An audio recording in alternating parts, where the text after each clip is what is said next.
Mr President, I move that this Council 1 recognises that the child protection system in South Australia is overwhelmed, 2 recognises that South Australia spends less than the national average on services to prevent children from entering care, and 3 calls on the Malinauskas government to provide earlier, more intensive intervention for at-risk families before they fall into crisis.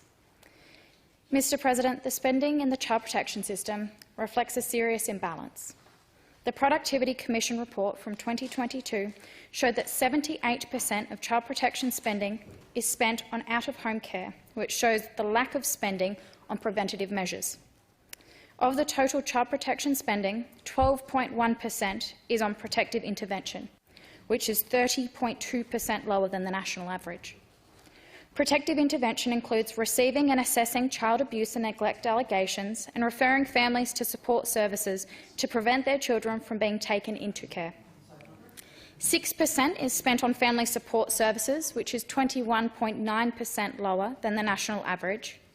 Family support services aim to prevent family separations and to reunite children with their biological parents where separation has occurred.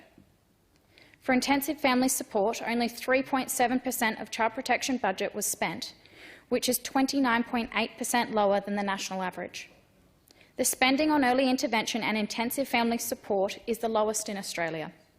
This imbalance in spending is perplexing given the evidence is clear that investing in quality early intervention and family preservation measures reduces the number of children who end up in the care system. Mr President, in terms of Aboriginal families, the Alexander report that was published at the end of last year on a review of child protection in South Australia highlighted, in addition to a need for increased spending on early intervention measures, there needs to be a deliberate and vastly increased investment in early intervention and family preservation services for Aboriginal families.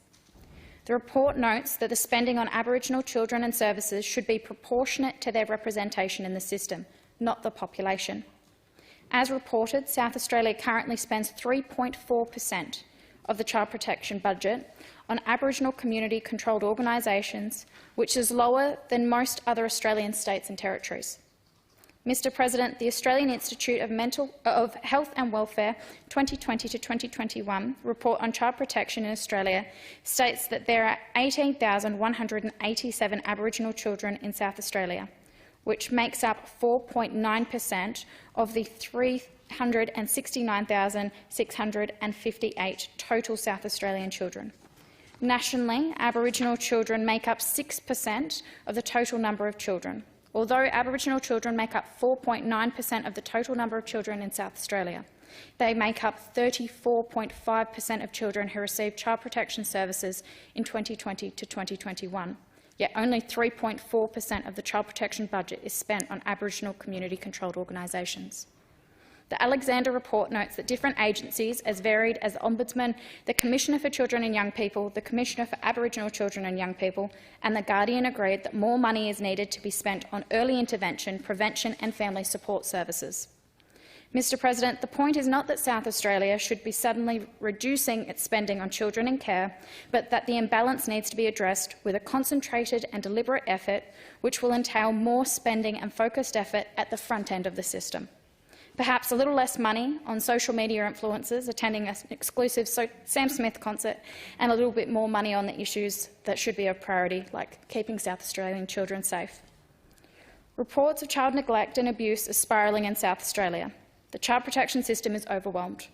In South Australia, at least one notification of abuse and neglect occurs in 1 in 4 children by the time a child turns 10.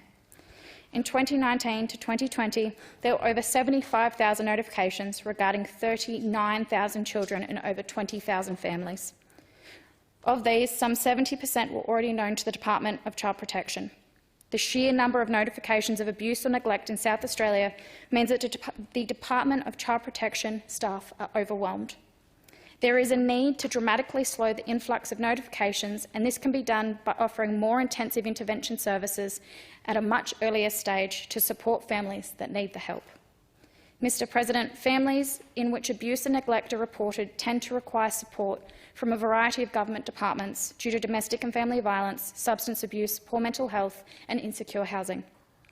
Preventative support services that address these situations is what families who need them should be getting before the abuse and neglect of children occurs. Currently, child protection interventions are primarily for families where abuse and neglect are established in order to prevent the removals and for placement of children in care. However, change at this late stage is much more difficult compared to early interventions. Screening to identify families in need of support much earlier requires a deliberate integration of services in order that they work together to identify families so that they will be able to identify more risk factors. This motion calls on the Malinaskis government to ensure that young South Australians are given the protection that they need and deserve. The Honourable